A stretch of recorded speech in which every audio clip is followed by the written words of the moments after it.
Hello, doctors and nurses. This is Alex from Swoosh English. So it's exam preparation week. Well, at the end of this week on Saturday, many of you anyway, are going to be taking your June examination.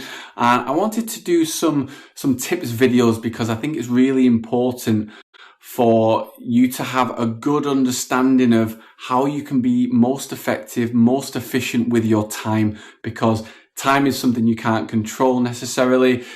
You've only got, 6 days remaining.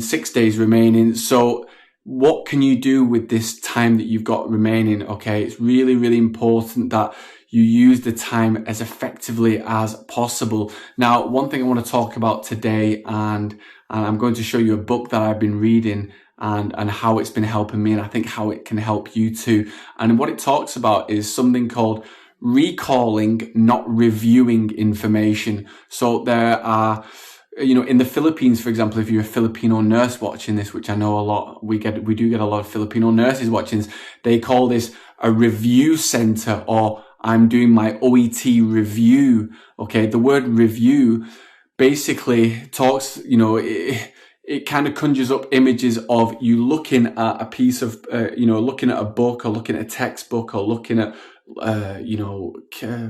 whatever, your case notes or whatever. And, you're just, maybe you're trying to read and understand the techniques, but perhaps you're just reading and reading and reading, you're maybe perhaps, have you ever done this? Because I know I've done this when I was at school and university, where you're staring at the same page for 30 minutes and you realize that I've been looking at the same page or just 2 pages for the last 30 minutes. Nothing is going inside my head. And there's a real strategy to this. Of course, everyone learns in a different way, but this book that I've been reading, I wanted to introduce you to it. It's called Fluent Forever. Which you can see here at the bottom, Fluent Forever. And I'm learning Spanish right now, and it's really interesting because it talks about the fact that we shouldn't just look at a book, review it, and keep going back to keep going from one page to the next page to the next page. Instead, what we should be doing is recalling the information. So what you do is, and I'll talk about how you can apply this to the OET in a minute. Say, for example, you're reading, page 27 of a textbook, perhaps, and you're trying to remember the information. If you just read it and then go on to the next page, it's not very effective. But what you can do is, if you really look at the most important key points, okay, and you understand what the key points are on that page, then what you do is you get a blank piece of paper. Okay, you put the book away so you can't see that page anymore, and then you get a blank piece of paper and you write down what the most important information is. So that helps you to, that information that you've consumed in your mind, you're able to have an outlet for that. So you're producing something yourself. When you've got a book like this and you're just reading, something's gone wrong with my camera. You're just reading the book, okay? It's someone else who's typed this out. But when you're actually producing something yourself, it's almost you're producing kind of a second book, if you want to call it like that. And you're producing those notes yourself. So it's not the author anymore, it's you. So then when you write it down, it goes in your head a lot better, okay? And then what they suggest in that book is you can increase your memory of something by around about 40-50% more than what you would be doing if you reviewed it, okay? And you just read the page. So if you do it 3 times, if you get 3 pieces of blank paper, okay, and you do that 3 times, perhaps you do it once now, and then maybe 30 minutes later you do it again, and then 30 minutes later you do it again, perhaps. I've tried it myself with Spanish, and the words go in my head much, much better. So I would recommend you to do that. However, one caveat is a lot of students, okay, particularly when you're from an education system that, kind of not encourages, but forces you to memorize information. Okay, be really careful with this with OET, because it's not really an examination that you should be memorizing things. And I've been talking a lot about OET writing and the biggest mistakes, if you saw those series of videos.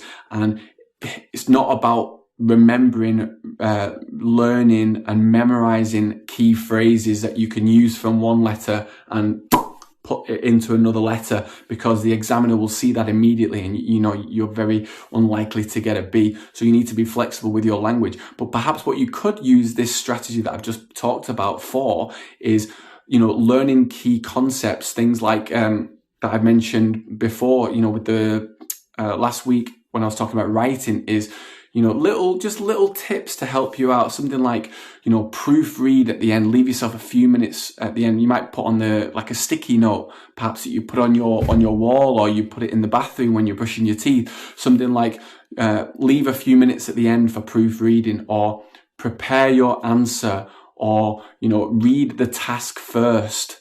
Okay. Review the case notes second. There's something like that. Okay. Some kind of tips like that you really need, some really important principles. It's all about the principles, not necessarily about memorizing information that you can put into your exam. Or, for example, perhaps the person that you're reviewing you're speaking with right now, they're saying, for example, use empathy, reassure the patient, but you don't really want to be memorizing phrases, because it depends on the task that you're given. So please be careful when I'm talking about memorizing information and how to remember it a lot better. But this strategy, if you did want it to use it for that, I would highly recommend you get some sticky notes, put them around your house, put them in the bathroom, put them in your bedroom, see them every single day, and you keep recalling them. And what you could do is you could get new sticky notes, and you could write, for example, proofread at the end for a few minutes on a Monday, and then you get another sticky note, again, proofread a few minutes at the end, and do that 3, 4, 5 times, and it will really be ingrained within your mind, and you'll internalize it a lot better. So hopefully this strategy was helpful for you. It could save you hours and hours and hours of time, okay, with your preparations. Don't be staring at the same, for example, you might be doing an OET reading text. Don't be staring at that text for a long period of time. You should be doing it to exam, in exam conditions, and the time element there. Particularly, for example, a lot of students get stressed about reading part A 15 minutes. Okay, you shouldn't be spending an hour on that, or staring at the question paper for so long. Hopefully this tip was helpful for you today. Good luck with your preparations for your examination if you have it this month. Make sure you go to swooshenglish.com if you want to download our free 3-part OET video course, and I look forward to seeing you in the next tip video.